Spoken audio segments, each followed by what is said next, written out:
রাসূল সাল্লাল্লাহু আলাইহি সাল্লামকে জড়দেহী মানব বেশে দেখা গেল, প্রকৃতপক্ষে তিনি আমাদের মতো জড় ধর্মীয় মানুষ ছিলেন না। তিনি জ্যোতি বা নূরের দ্বারা তৈরি ছিলেন, এই কারণে তার দেহে মুবারকের কোনো ছায়া ছিল না। এরপরে হাদিস বর্ণনা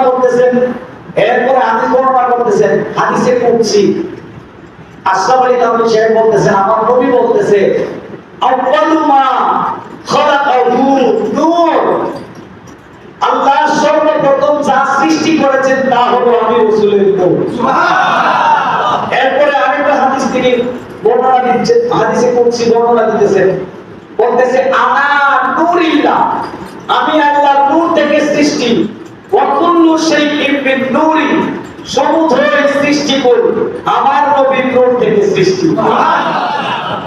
নবীকে সৃষ্টি করার মাধ্যমে আল্লাহ সৃষ্টি করেছে। আরেকটা কিতাবে পাইলাম কি নবীর নূর থেকে তামাম পৃথিবী আল্লাহ সৃষ্টি করেছেন। এটাই 100% সত্য কথা। আমার নবী আল্লাহর নূরের তৈরি। এখন আল্লাহর নূরের তৈরি হইলে কি আল্লাহর সাথে শরীক হয়? না, না। আল্লাহ স্রষ্টা, নবীকে সৃষ্টিগত নূর দিয়া সৃষ্টি করেছেন। এখন নবীকে আল্লাহর নূর বললেই যদি শিরক হয়, আমি যদি জিজ্ঞাসা করি আব্দুর রহমান কাকা তুমি কার, আব্দুর রহমান কাকা বলবে আমি আল্লাহ, এটা কি শিরক হবে নাকি? কারণ আমি তো আল্লাহর বান্দা। তো রাসূল কার?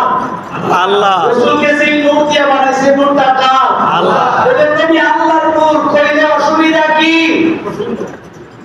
এরপরে দেখেন কোরআনের এই কিতাবের মধ্যে তারা রেফারেন্স দিচ্ছেন কোরআনুল কারীম থেকে।